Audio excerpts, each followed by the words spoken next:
रेमल तूफान, जिसकी रफ्तार 135 किलोमीटर प्रति घंटा रही, जिसने लाखों लोगों को प्रभावित किया और तो और पश्चिम बंगाल में 10 लोगों की जान ले ली।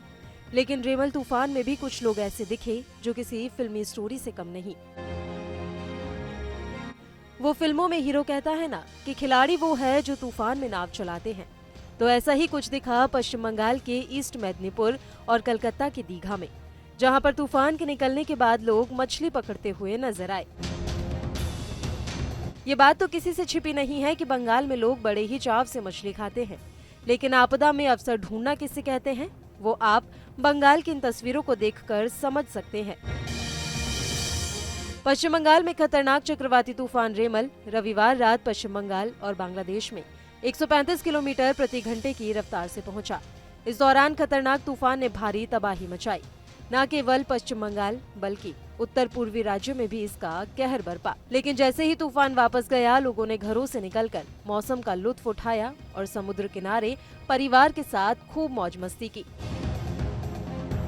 इतना तक तो ठीक था, लेकिन ईस्ट मेदिनीपुर जिले में मछली पकड़ने के लिए भी लोग बाहर निकल आए, जहां पर जाल बिछाकर खूब मछली पकड़ी गई। बता दें कि रविवार रात बांग्लादेश के तटीय क्षेत्र में चक्रवाती तूफान रेमल के आने से 10 लोगों की मौत हो गई।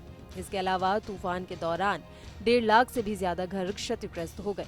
बांग्लादेश के तटीय जिलों में कुल 9,424 आश्रय स्थल खोले गए हैं और 8 लाख से ज्यादा लोगों ने वहां शरण ली। इसके अलावा 52,146 पालतू जानवरों को भी वहां रखा गया है।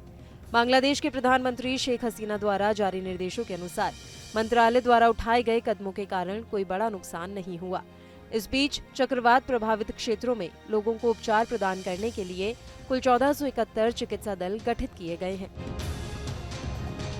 चक्रवात रेमल के प्रभाव से लगातार बारिश के बीच मंगलवार सुबह मिजोरम के आइजोल जिले में एक पत्थर की खदान ढहने से 10 लोगों की मौत हो गई और कई अन्य लापता हो गए।